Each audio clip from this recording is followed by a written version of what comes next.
Hello friends, how are you? I hope guys you are good. और आज की इस वीडियो में हमारा टॉपिक है समास। इससे पहले की वीडियो अगर आपने नहीं देखी तो उसको जाकर ज़रूर देख लीजिए, क्योंकि उसको देखकर ही आपको ये सारी कहानी समझ में आएगी। इससे पहली जो वीडियो थी उसमें हमने जाना था कि समास हम किसे कहते हैं, समास की अलग अलग तरीके से आप कैसे परिभाषाएं बना सकते हैं, किस तरीके से आप समास की परिभाषा खुद से क्रिएट कर सकते हैं और कौन सी परिभाषाएं अब एग्ज़ाम में ज़्यादा पूछी जाती हैं। इसके अलावा बात की थी कि समास का अर्थ क्या होता है, समास के शाब्दिक अर्थ से कई बार क्वेश्चन पूछ लिया जाता है। उसके अलावा हमने बात की थी कि समास के भेद 4 कब होते हैं और 6 कब होते हैं, 4 कौन सी स्थिति में होंगे और 6 कौन सी स्थिति में होंगे। तो इन सारी चीज़ों को, जो चीज़ें बेसिक हैं, जो आपको पता होना चाहिए, उनके बारे में हमने डिस्कस किया था। और आज की वीडियो में हमारा जो टॉपिक है वो है अव्ययी भाव समास। तो मैं यहाँ लिख देती हूँ, समास में भी हमारा कौन सा समास होगा आज होगा हमारा अव्ययी भाव समास। ध्यान रखिएगा, ठीक, क्योंकि सबसे पहले हम शुरुआत कर रहे हैं अव्ययी भाव समास से। उसके बाद में हम द्वंद्व समास को डिस्कस करेंगे, फिर उसके बाद हम क्या कर्मधारय और द्विगु को लेंगे, और फिर तत्पुरुष समास और बहुब्रीहि समास। इस तरीके से हमारी क्लासेज रहेंगी। भले ये जो क्लासेज हैं 4 से 5 दिन में ख़त्म हो, यानी हमारा समास भले ही 4 से 5 दिन में ख़त्म हो, लेकिन चीज़ें बिल्कुल क्लियर हों। दूसरी बात कि आपको कंप्लीट डिस्कशन आपके सामने किया जाए, छोटी छोटी बातों को भी आपके सामने बताया जाए, ताकि आने वाले एग्ज़ाम में आप किसी भी तरीके की कोई भी गलती नहीं करें। तो हम स्टार्ट करेंगे यहाँ पर अव्ययी भाव समास को, ठीक है। लास्ट क्लास का मैं आपको रिवीजन करा देती हूँ, फास्ट रिवीजन। तो सबसे पहली बात अगर की जाए कि समास का शाब्दिक अर्थ क्या होता है, तो समास का शाब्दिक अर्थ होता है संक्षेप या समस्त पद या संपूर्ण पद या सामासिक पद, ठीक है। तो ध्यान रखिएगा कि समास का सिर्फ एक ही अर्थ नहीं होता कि कहीं आपको दिख जाए संक्षेप तो आप आराम से कर देंगे। सपोज दैट कि संक्षेप नहीं लिखा है और तब आपसे पूछ लिया जाए कि समास का अर्थ क्या है, तो अगर आपको सामासिक पद दिखाई दे, समस्त पद दिखाई दे, संपूर्ण पद दिखाई दे, तो ये सब क्या है, समास का ही अर्थ होता है, समास का मीन्स होता है, ठीक है। उसके बाद हमने बात की थी समास की परिभाषाएं। अलग अलग कंडीशन में समास की कैसे परिभाषाएं आप बना सकते हैं। जैसे एक शब्द और एक शब्द मिलकर क्या बनेगा, समास बनेगा। एक शब्दांश और एक शब्द मिलकर क्या बनेगा, समास बनेगा। एक शब्द और एक पद मिलकर क्या बनेगा, समास बनेगा। 2 या 2 से अधिक शब्दों के मिलने से क्या बनेगा, समास बनेगा। तो समास की कोई एक परिभाषा नहीं, मैंने आपको 6 से 7 परिभाषाएं बताई थी। जहाँ पर किसी शब्द से पहले अव्यय आ जाएगा वहाँ समास बनेगा, जहाँ किसी शब्द से पहले क्या आ जाएगा, उपसर्ग आ जाएगा, वहाँ समास बनेगा, जहाँ किसी शब्द से पहले क्या आ जाएगा, निपात आ जाएगा, वहाँ समास बनेगा। तो समास की आप खुद से बहुत सारी परिभाषाएं क्रिएट कर सकते हैं। किसी भी चीज़ की कोई एक परिभाषा, किताबी परिभाषा आप याद करें, उससे बेहतर है कि चीज़ों को समझें, उसके पीछे का लॉजिक समझें और खुद से उसकी परिभाषा बनाएं कि कैसे इसकी ये परिभाषा बन सकती है, ठीक है।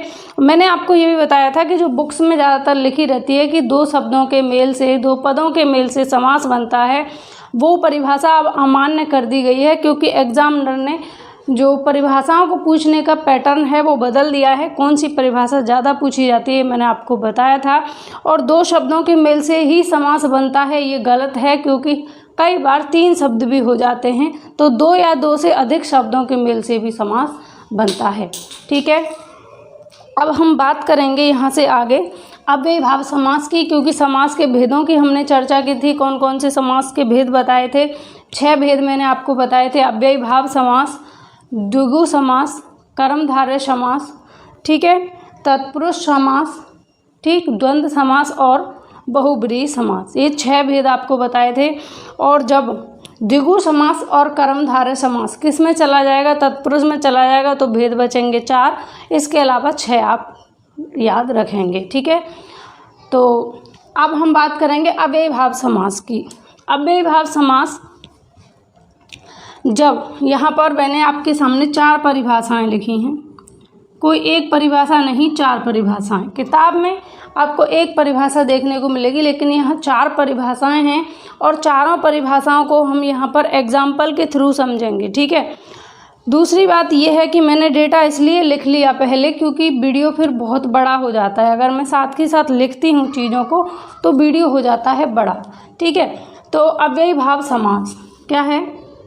अव्ययी भाव समास। अव्ययी भाव को हम समझेंगे। इसके नाम से आपको समझ में आ रहा होगा कि अव्यय भाव यानी जिस भी शब्द के आगे क्या लगा हो, अव्यय लगा हो। अब अव्यय में क्या आता है? अव्यय में तो निपात भी आते हैं, अव्यय में उपसर्ग भी आते हैं, यानी जिनका रूप परिवर्तित नहीं होता वो कौन होते हैं? अव्यय होते हैं। और जब किसी शब्द के आगे अव्यय लग जाए तो वो कौन सा समास हो जाता है? अव्ययी भाव समास हो जाता है। इसके आगे हम परिभाषाएं समझेंगे। 4 परिभाषाएं हैं, महत्वपूर्ण हैं, चारों को एग्जाम्पल से समझेंगे, ठीक है। तो शुरू करते हैं हम पहली परिभाषा से। फर्स्ट परिभाषा है अव्यय निपात उपसर्ग आगे हो। कोई भी शब्द है, ठीक है, कोई शब्द दिया है, उसके आगे क्या हो? अव्यय हो, निपात हो, उपसर्ग हो, तो वहाँ कौन सा समास हो जाएगा? अव्ययी भाव समास हो जाएगा। जैसे एक उपसर्ग होता है उप, क्या होता है? उप। और उपसर्ग लगाकर हम अगर शब्द बनाएं वन उसमें जोड़ दें शब्द, तो क्या बन जाता है? उपवन बन जाता है। क्या बन जाता है? उपवन। उप का मतलब होता है समीप और वन का मतलब वन, यानी वन के समीप, तो क्या हो जाएगा? उपवन हो जाएगा।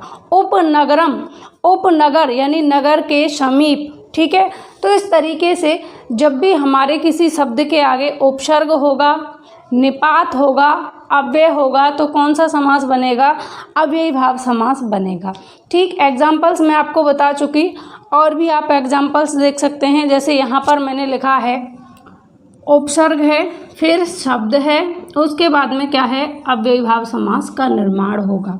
क्या है? पहले उपसर्ग है, फिर शब्द है और फिर अव्ययी भाव समास का निर्माण होगा। जैसे परा उपसर्ग लगाकर और आपने शब्द जोड़ा क्रम, परा उपसर्ग लगाया और शब्द क्या जोड़ दिया?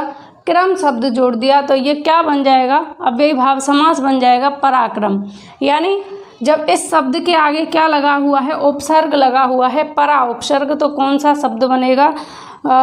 पूरा टोटल सामासिक पद क्या बनेगा हमारा? सामासिक संपूर्ण पद क्या बनेगा? पराक्रम। और पराक्रम किससे मिलकर बना है? अगर पूछ लिया जाए कि पराक्रम जो अव्ययी भाव समास है, इसमें उपसर्ग कौन सा है, या इसमें उपसर्ग है या निपात है, क्या है इसमें, तो आपको बताना है इसके अंदर उपसर्ग है। कौन सा उपसर्ग है? परा उपसर्ग है, ठीक है। दूसरा है यहाँ एग्जाम्पल उपवन, उपवन, ठीक है, वन के समीप।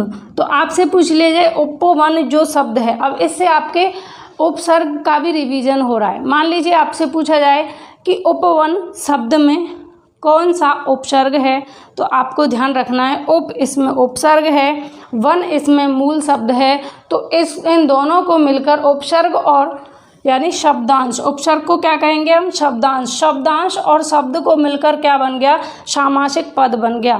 तो ये परिभाषा समास की बन सकती है या नहीं, कि शब्दांश और शब्द मिलकर क्या बनाते हैं? सामासिक पद या समास बनाते हैं।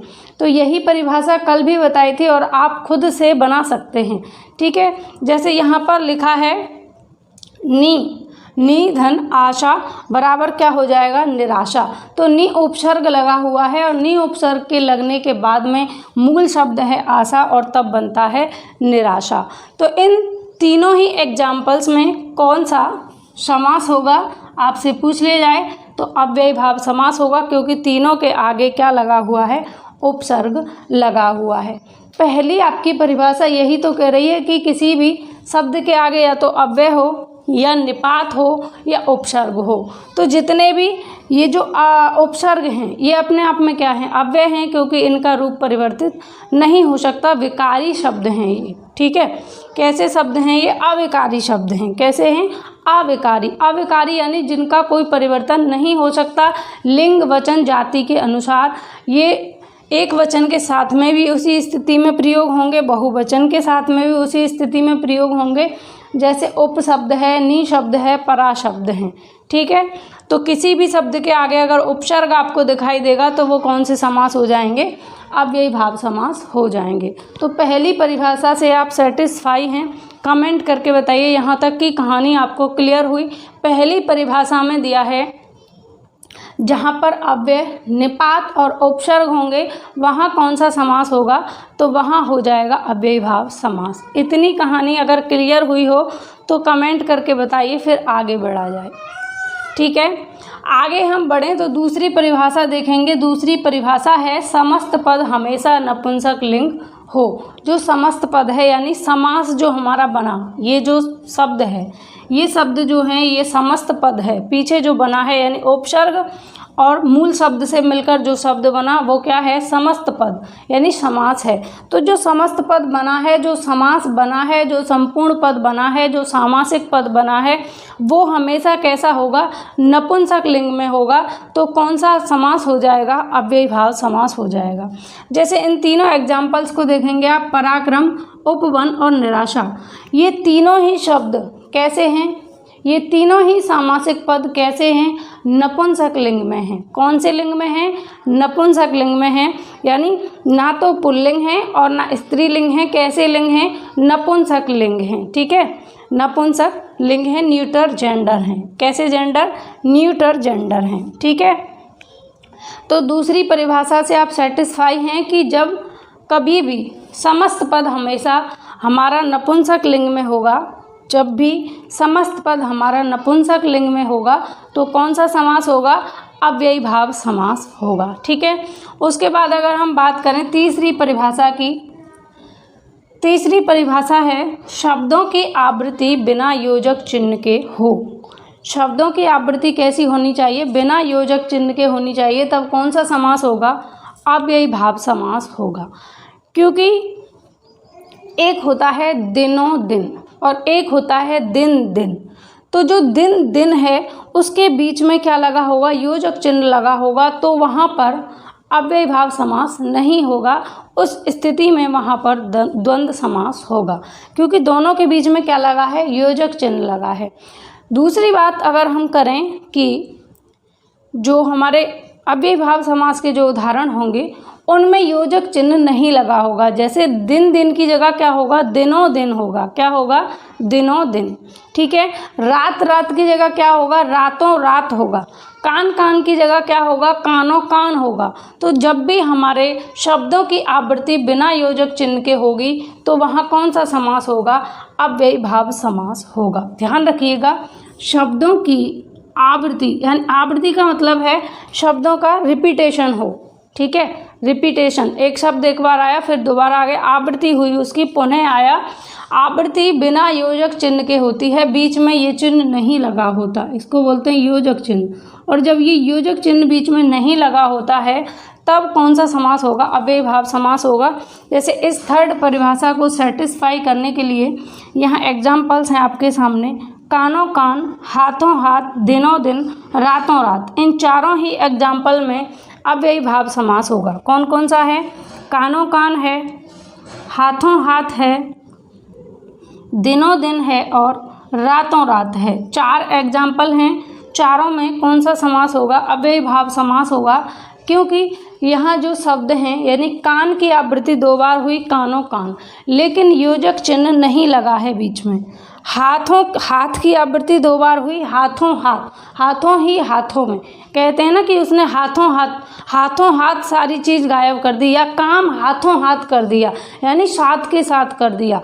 तो क्या हो गया, हाथों हाथ में अव्ययी भाव समास हो जाएगा। ठीक है, दिनों दिन, उसकी मान लीजिए किसी ने कोई बिजनेस शुरू किया है तो आप कहते हैं नहीं कि दिनों दिन बढ़ोतरी हो रही है, यानी दिन प्रतिदिन, एक दिन के बाद दूसरे दिन, एक दिन जितनी हुई उससे दूसरे दिन और ज़्यादा हुई, दिन के बाद दिन उसकी बढ़ोतरी होती जा रही है, उसकी प्रोग्रेस बढ़ती जा रही है। तो कौन सा समास हो जाएगा, अव्ययी भाव समास हो जाएगा। रातों रात, वहाँ जो दिन दिन होता है उसका मतलब होता है प्रतिदिन, दिन दिन का मतलब प्रतिदिन, लेकिन यहाँ जो दिनों दिन है, दिनों दिन का मतलब है दिन के बाद दिन। एक दिन में जितनी बढ़ोतरी हुई फिर उसके बाद और ज़्यादा बढ़ती गई, यानी दिनों दिन बढ़ती जा रही है, दिन के बाद दिन बढ़ोतरी उसकी होती जा रही है, प्रोग्रेस उसकी बढ़ती जा रही है। रातों रात, रातों रात, रातों रात कहते हैं ना कि उस किसी के घर में अगर चोरी हो जाती है, कहते हैं रातों रात सारा माल गायब हो गया। रातों रात यानी रात ही रात में पूरी रात में क्या हुआ, माल गायब हो गया। तो रातों रात में कौन सा समास होगा, अव्ययीभाव समास होगा। द्वंद्व में क्या होता है कि और छुपा हुआ होता है, योजक चिन्ह की जगह पे क्या छुपा हुआ होता है, और छुपा हुआ होता है। लेकिन यहाँ योजक चिन्ह का प्रयोग नहीं किया जाता, तब कौन सा समास करेंगे आप, अव्ययीभाव समास आप कर देंगे। अगर बीच में योजक चिन्ह लगा है, जैसे कानो कान ना होकर क्या होगा ये, अगर ये होगा कान कान, क्या होगा, कान कान, तो कौन सा समास हो जाएगा, द्वंद्व समास हो जाएगा। ध्यान दीजिएगा, कान कान में योजक चिन्ह लगा हुआ है तो ये द्वंद्व समास है। अगर इसका योजक चिन्ह हटाकर कानो कान कर देंगे तो ये अव्ययीभाव समास है। हाथ हाथ, अगर इसमें योजक चिन्ह लगा है तो ये कौन सा समास है, द्वंद्व समास है। लेकिन जैसे ही योजक चिन्ह हटाकर हाथों हाथ कर देंगे तो अव्ययीभाव समास हो जाएगा। उसी तरीके से दिन दिन, दिन दिन में द्वंद्व समास है, लेकिन अव्ययीभाव हटाकर दिनों दिन कर देंगे तो कौन सा समास हो जाएगा, अव्ययीभाव समास हो जाएगा, अगर योजक चिन्ह हटाकर दिनों दिन कर दिया जाए। रात रात में द्वंद्व है और रातों रात में अव्ययीभाव समास होगा। ठीक है, ये ध्यान रखिएगा। एक सिचुएशन ऐसी होती है जहाँ पर हमारे शब्दों की आवृत्ति भी होती है और बीच में योजक चिन्ह भी लगा होता है, उस स्थिति में भी हम अव्ययीभाव समास कर देते हैं, उसको जानेंगे। जैसे यहाँ लिखा है कि शब्दों की आवृत्ति हो बिना योजक चिन्ह के तो अव्ययीभाव समास होगा। लेकिन कई एग्जाम्पल्स ऐसे हैं, कई ऐसी सामने आपके एग्जाम्पल्स में रखूँगी, कुछ अपवाह होते हैं, ये कह सकते हैं। ठीक है, वो हर चीज़ में होते हैं कि विवाद जिन पे चलता है और कई बार एग्जाम में पूछ भी लिए जाते हैं, लेकिन आपको उनको भी जान के चलना है ताकि आपको एग्ज़ाम में कोई भी तरीके की कैसी भी प्रॉब्लम ना आए, कोई भी आपका कन्फ्यूजन, कोई भी भ्रांति, कोई भी डाउट आपका बचे नहीं इस क्लास को देखने के बाद में। अगर आप आज अव्ययीभाव समास पढ़ लें तो दोबारा अव्ययीभाव समास को पढ़ने की ज़रूरत ना पड़े, इस तरीके से मैं कोशिश करूँगी। ठीक है, ऐसा नहीं है कि आज मैं अव्ययीभाव पढ़ा दूं, फिर इसके बाद द्वंद्व भी पढ़ा दूं, फिर इसके बाद मैं द्विगु भी करा दूं, तत्पुरुष भी सारे अभी करा दूं, 1 घंटे, मान लीजिए 1 घंटे में भी करा दूं सारे समास फिनिश, तो उससे फ़ायदा नहीं होगा। क्योंकि आज आपकी डोज जो है, आपकी एबिलिटी जो है, वो अव्ययीभाव समास को पूरी तरीके से उसका निचोड़ अपनी सेकेंडरी मेमोरी में ऐड करने का है। तो सिर्फ अव्ययीभाव को समझिए, फिर उसके बाद में अगली क्लास में बाकी का समझेंगे। लेकिन यहाँ थोड़ा थोड़ा पढ़िए, बट अच्छा पढ़िए, कम पढ़िए, अच्छा पढ़िए, ज़्यादा ना पढ़ के कम पढ़ो लेकिन अच्छा पढ़ो। मान लीजिए आपने 100 क्वेश्चन को पढ़ा और 100 में से आपको 10 भी याद नहीं हुए, आप तो खुश हैं कि मैंने 100 क्वेश्चन पढ़ लिए आज, लेकिन जब आपको 10 भी उसमें से याद नहीं, आपकी सेकेंडरी मेमोरी में 10 भी ऐड नहीं हुए, तो उन 100 को पढ़ने का कोई फ़ायदा नहीं है। इससे बेटर ये होता कि आप उन 100 में से 10 को पढ़ते, लेकिन वो 10 ऐसे पढ़ते कि वो आपकी सेकेंडरी मेमोरी में बिल्कुल ऐड हो जाते। इस तरीके से आप उन 10 को पढ़ते तो उस 100 से ज़्यादा बेटर वो 10 हैं। कहने का मतलब है कि कम पढ़ो लेकिन अच्छा पढ़ो, ऐसा पढ़ो कि समझ में आए, ऐसा नहीं कि सिर्फ रटा जाए। ठीक, अगर 100 आपने पढ़े और उसमें से मान लीजिए 50 रट भी लिए, तो उस रटने से कोई फ़ायदा नहीं है, क्योंकि 2 दिन बाद अगर आपने रिवीजन नहीं किया तो वो आपकी मेमोरी से गायब होने वाले हैं। इलेक्ट्रिसिटी जाएगी और टेम्परेरी मेमोरी में जो भी आपका डेटा रखा हुआ था, जो आप काम कर रहे थे, जो ऐड किया है आपने, वो सारा गायब हो जाएगा, सारा लॉस्ट हो जाएगा। इसलिए सेकेंडरी मेमोरी में ऐड कीजिए, कम ऐड कीजिए लेकिन बेहतर ऐड कीजिए। कम पढ़िए लेकिन बेहतर पढ़िए। बहुत सारी खिचड़ी मत पकाइए। एक दिन में जितनी आपकी कैपेसिटी है, जितनी आपकी एबिलिटी है, उतना पढ़िए। धुआंधार ये नहीं कि बस पढ़ते ही जा रहे हैं और कुछ समझ में आ नहीं रहा, तो उससे कोई फ़ायदा होने वाला है नहीं। ठीक है, तो यहाँ बात करेंगे कि शब्दों की आवृत्ति बिना योजक चिन्ह के हो। ये तो हमने देखा कि यहाँ शब्दों की आवृत्ति बिना योजक चिन्ह के हुई है, इसलिए इनमें अव्ययीभाव समास है। लेकिन कई बार होता है कि शब्दों की आवृत्ति होती है और अब उनमें योजक चिन्ह भी लगा होता है और तब भी अव्ययीभाव समास हो जाता है। तो उस सिचुएशन को जानेंगे कि वो कौन सी स्थिति होती है, उस स्थिति को जानेंगे। तो वो स्थिति है आपके सामने कि जब निपात की आवृत्ति होगी तो अव्ययी भाव समास होगा, जब अव्यय की आवृत्ति होगी तो अव्ययी भाव समास होगा। अब देखेंगे वो कैसे, जैसे साथ साथ, तो इसमें कौन सा समास होगा, अव्ययी भाव समास होगा।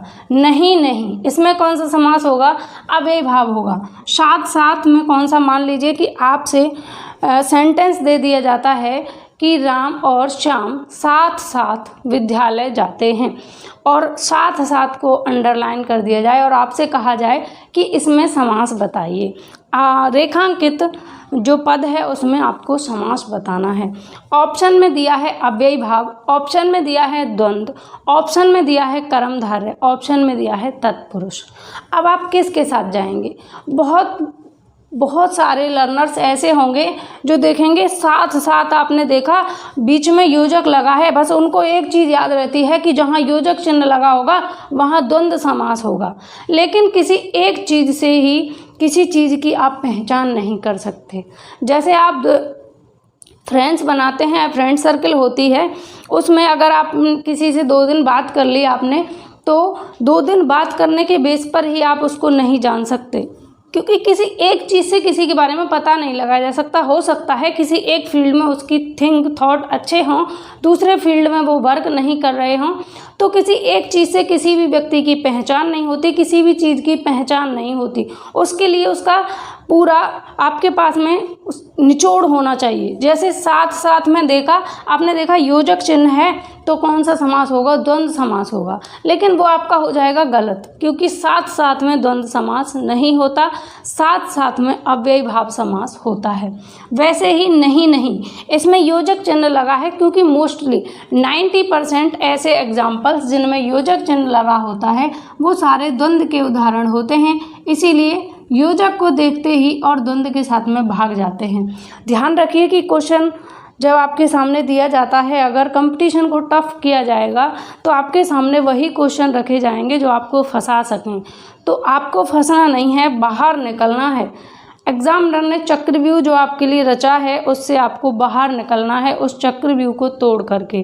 तो उसके लिए ज़रूरी क्या होगा कि आपको अधूरा ज्ञान ना हो, ज्ञान पूरा हो। किसी भी चीज़ के बारे में अगर आप पढ़ रहे हैं, आपके सिलेबस में है, तो उसका पूरा निचोड़ आपके पास में हो। सिर्फ उसी क्वेश्चन को रट लेना या उसी चीज़ को पढ़ लेना ही काफ़ी नहीं है, उसके अलावा एक्स्ट्रा चीज़ें भी आपको साथ में लेकर चलनी पड़ेंगी। एक्स्ट्रा का मतलब ये नहीं है कि आउट ऑफ सिलेबस आप पढ़ते जाओ। एक्स्ट्रा का मतलब है कि उस टॉपिक से रिलेटेड उसके आगे पीछे का जितना भी है वो सब कुछ आपको जानना है कि ये है तो क्यों है, नहीं है तो क्यों नहीं है, इतना आपको पता होना चाहिए। क्योंकि घुमा फिरा के जब क्वेश्चन पूछा जाएगा तो वहाँ पर आपकी रीजनिंग, आपके लॉजिक काम आएंगे। ठीक है, तो नहीं में आपको द्वंद्व समास नहीं करना। द्वंद्व अगर आप करते हैं तो क्या होगा, द्वंद्व गलत हो जाएगा, ध्यान रखिएगा। ठीक है, द्वंद्व क्या हो जाएगा, गलत हो जाएगा। ठीक,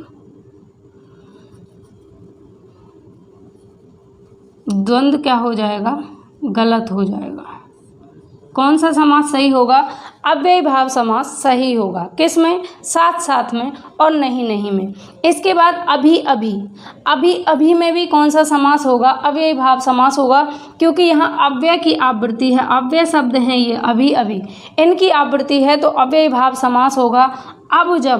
अब और जब ये दोनों ही शब्द अव्यय हैं, इसलिए यहाँ अव्ययी भाव समास हो जाएगा।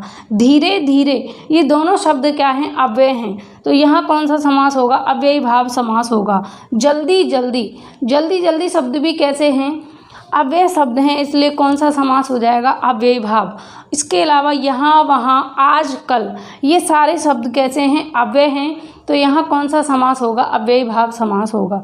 जब भी अव्यय यानी अव्यय शब्दों की आवृत्ति होगी तो अव्ययी भाव समास होगा, निपात शब्दों की आवृत्ति होगी तो अव्ययी भाव समास होगा।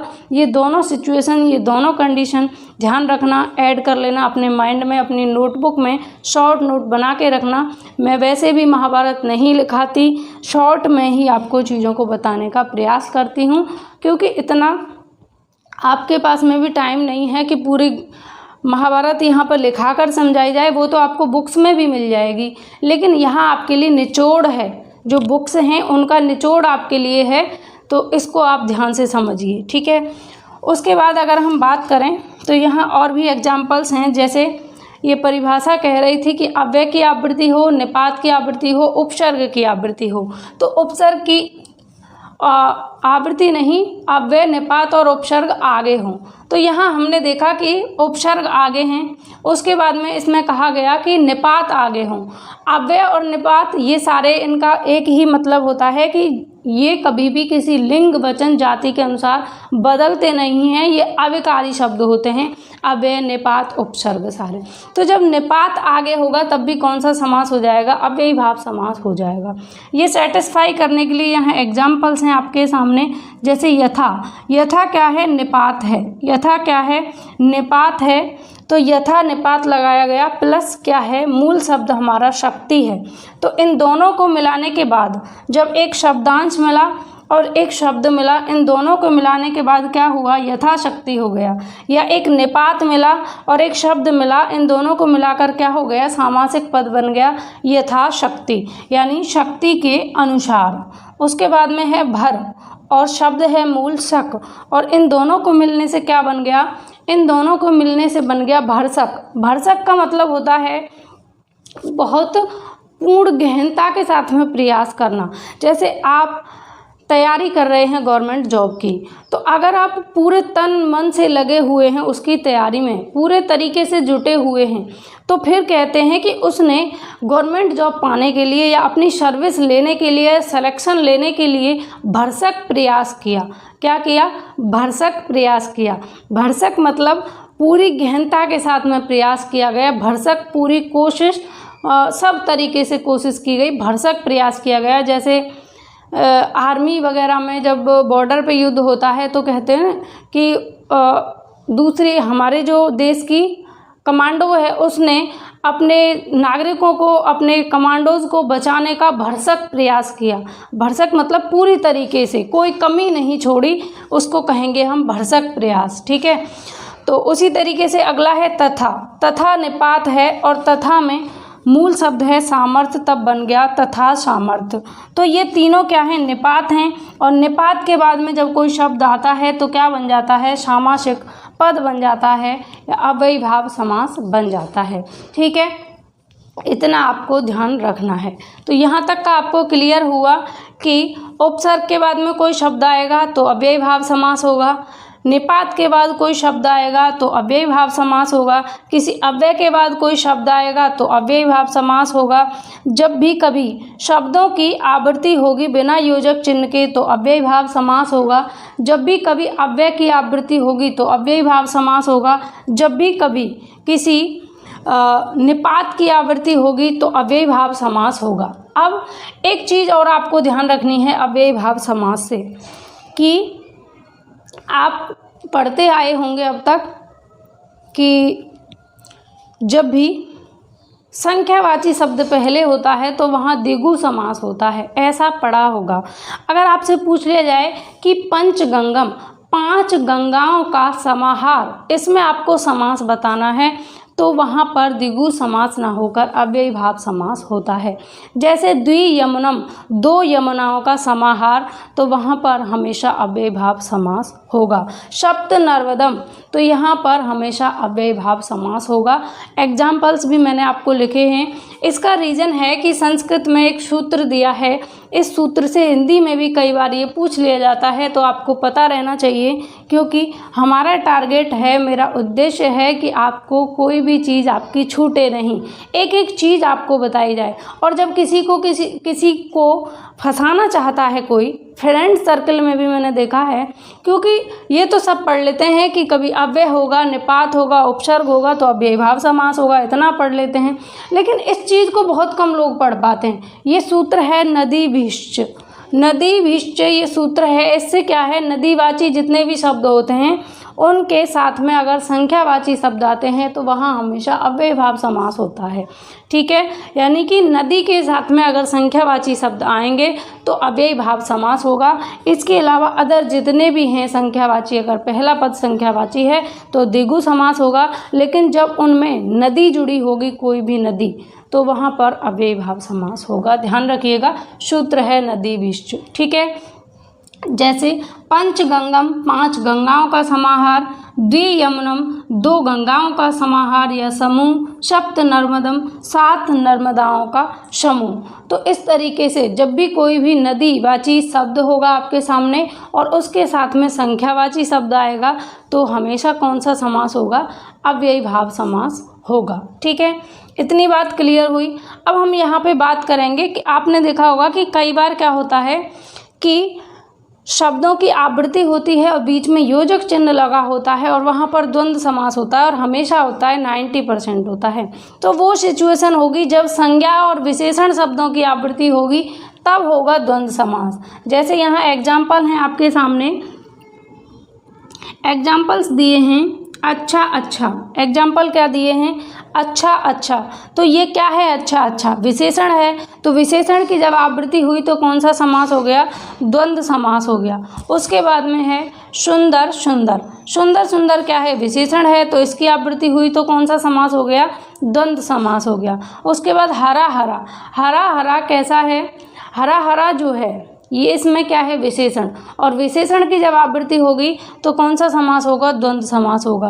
पीला पीला, कान कान, हाथ हाथ। जब भी संज्ञा और विशेषण ऐसे शब्दों की आवृत्ति होगी तो द्वंद्व समास होगा, लेकिन जब अव्यय की आवृत्ति होगी तो अव्ययी भाव होगा, निपात की आवृत्ति होगी तो अव्ययी भाव होगा। तो इन चीज़ों को आपको डिफरेंस समझना है कि हमारा जो अव्ययी भाव समास है उसमें अव्यय की आवृत्ति होनी चाहिए तो अव्ययी भाव होगा। योजक चिन्ह लगा है, लेकिन शब्द कैसे होने चाहिए, या तो अव्यय हों या निपात हों। यहाँ जो ये शब्द दिए हैं इसमें आपको एक भी अव्यय नहीं दिखेगा, एक भी निपात नहीं दिखेगा, इसलिए ये अव्ययी भाव ना होकर क्या हो जाएंगे, द्वंद्व समास हो जाएंगे। जैसे आपसे पूछा जाए कि धीरे धीरे या जल्दी जल्दी या यहाँ वहाँ, तो आप क्या सोचेंगे कि ये द्वंद्व होगा या अव्ययी भाव होगा। फिर आप निकालेंगे कैसे, लॉजिक लगाएंगे कि यहाँ वहाँ ये शब्द बदल सकते हैं क्या जैसे अच्छा का अच्छी हो सकता है, ठीक है, अच्छा का अच्छी हो सकता है, हरा का हरे हो सकता है, पीला का पीले हो सकता है, यानी उनका परिवर्तन हो रहा है तो वो अविकारी शब्द हुए। ठीक, लेकिन परिवर्तन हो रहा है तो विकारी शब्द हुए, अविकारी नहीं विकारी शब्द हुए। और यहाँ पर यहाँ और वहाँ जो हैं ये हमारे अव्यय हैं, निपात अव्यय हैं और इनका परिवर्तन नहीं हो रहा। जैसे इधर यहाँ आओ, यहाँ आओ, सीता यहाँ आओ, राम यहाँ आओ, मोहन यहाँ आओ, बच्ची यहाँ आओ, बच्चे यहाँ आओ, यानी एक वचन हो या बहुवचन हो, स्त्रीलिंग हो या पुल्लिंग हो, सबके साथ में यहाँ का प्रयोग यहाँ ही हो रहा है। ऐसा नहीं है कि ये कह दें कि यहीं आओ, यानी बहुवचन के साथ में हम यहाँ का यहीं कर दें, ऐसा नहीं होता। ठीक है, वैसे ही ये जो धीरे है, जैसे मान लीजिए कि राम धीरे चलता है, तो हम ये नहीं ये कहें कि अगर सीता धीरे चलती है तो धीरे का धीरे ही रहेगा, धीरा नहीं होगा। ऐसा नहीं है कि पुल्लिंग के साथ में धीरा हो जाए, स्त्रीलिंग के साथ में धीरी हो जाए और बहुवचन के साथ में धीरे हो जाए, ऐसा नहीं होता। धीरे शब्द का हमेशा धीरे ही रहता है, इसका कोई परिवर्तन नहीं होता। तो ये क्या है, अव्यय है। और अव्यय की जब आवृत्ति होती है तो अव्ययी भाव समास होगा, निपात की जब आवृत्ति होती है तो अव्ययी भाव समास होगा। तो जब भी आपके सामने योजक चिन्ह लगाकर पूछा जाए, 2 शब्द दे दिए जाएं और बीच में योजक चिन्ह हो, तो आपको लॉजिक लगाना है, क्या ये अव्यय हैं, क्या ये निपात हैं, या फिर संज्ञा या विशेषण हैं। तो जब आप देखेंगे कि अव्यय हैं तो अव्ययी भाव के साथ जाएंगे, जब आप देखेंगे कि संज्ञा या विशेषण हैं तो किसके साथ में जाएंगे, द्वंद्व के साथ में चले जाएंगे। तो ये बात आपको क्लियर हुई होगी कि कब अव्ययी भाव होगा और कब द्वंद्व समास होगा। इतनी बात आपको क्लियर हुई। अब तक जो आपके मन मस्तिष्क में जो भ्रांतियां थीं अव्ययी भाव समास को लेकर, यहाँ तक कि वो सारी भ्रांतियां दूर हुई या नहीं, ये कमेंट करके बताइए। इसके अलावा किसी भी तरीके का कोई कन्फ्यूजन हो तो आप कमेंट कर सकते हैं, इस वीडियो से रिलेटेड, इस सेशन से रिलेटेड, इस क्लास से रिलेटेड। बीच में जो आपके कमेंट्स होते हैं मैं उन सब कमेंट्स को देखती हूँ और मैं बीच में रिप्लाई भी आपको करती रहती हूँ, क्योंकि ये लाइव प्रीमियर होता है तो मैं आपको बोलकर रिप्लाई यहाँ पर नहीं कर पाऊँगी। आपको SMS के थ्रू मैं आपको रिप्लाई करती रहती हूँ। तो अगर आपको ये क्लास पसंद आई हो, इतना हमने जो पसीना बहाया उसका आपको कुछ मिला हो पॉजिटिव, जो आपको कई चीज़ें अब तक ना पता हों, हो सकता है नदी विष्ट शब्द से जो नदीवाची संज्ञा समास जो बनता है अव्ययी भाव वो ना पता हो, या पता भी हो तो कन्फ्यूजन हो, तो वो कन्फ्यूजन से अगर आपकी दूर हुई हों, भ्रांतियाँ दूर हुई हों, या मेरा समझाने का पढ़ाने का तरीका पसंद आया हो तो वीडियो को लाइक कीजिए और अपने फ्रेंड्स के साथ में अभी शेयर कर दीजिए। और चैनल पहली बार देख रहे हैं तो चैनल को सब्सक्राइब करके नोटिफिकेशन आइकन को प्रेस कर लेना। और कहना इसलिए पड़ता है कि जो लोग वास्तव में करते हैं डेली लाइक शेयर जो लोग करते हैं वो भूल जाते हैं पढ़ते टाइम, क्योंकि पढ़ाई ज़्यादा इम्पॉर्टेंट है। इसीलिए मैं बीच में कभी लाइक शेयर की नहीं कहती, जब वीडियो हमारा टॉपिक पूरा फिनिश हो जाता है उसके बाद में कहा जाता है। तो अगर भूल जाते हैं तो उनको याद दिलाने के लिए, बकाया जो लोग नहीं करते उनसे हम अगर 10 बार बोलें, 25 बार बोलें, 50 बार बोलें, वो नहीं ही करेंगे। तो और जिसको पसंद आता है वो करता भी है। तो लाइक शेयर ज़रूर करिएगा, पहली बार आए हैं तो सब्सक्राइब कर लीजिएगा। और इससे रिलेटेड कोई भी कन्फ्यूज़न, किसी भी तरीके की कोई क्वेरी हो तो कमेंट करके बताना। इससे रिलेटेड आपकी क्विज होगी आज 11 बजे, तो 11 बजे क्विज को टेस्ट को ज़रूर अटेंड करें।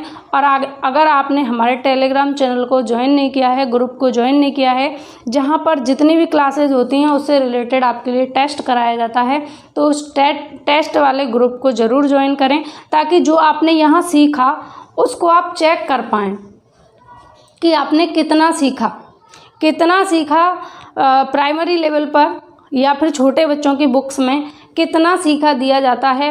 हमारा जब चैप्टर ख़त्म हो जाता है उसके लास्ट में, तो वो कितना सीखा इसीलिए होता है कि आपने जो पढ़ा उसमें से कितना आप सीख पाए, उसको आप जांच सकें, बच्चे के ज्ञान का विस्तार आप कर सकें। उसी तरीके से यहाँ आपने कितना सीखा, इसको जांचने के लिए, इसकी जानकारी करने के लिए आपको टेलीग्राम चैनल को ज्वाइन करना है। टेलीग्राम चैनल का नाम है मिशन सरकारी मास्टर, तो उसको ज्वाइन कीजिए। और टेलीग्राम हमारा ग्रुप जो है उसका नाम मिशन सरकारी मास्टर है, और टेलीग्राम चैनल है जिस पर आपको नोट्स, पीडीएफ सारी क्लासों से रिलेटेड आपको प्रोवाइड कराए जाते हैं, उसका नाम है एक्सपर्ट ओपिनियन। तो दोनों ही ग्रुप और चैनल को ज्वाइन कीजिए, आपको 100% हेल्प मिलेगी। तो चलिए हम मिलेंगे अगली वीडियो में, अब तक बस इतना ही। बाय बाय, टेक केयर, अपना ख्याल रखिए।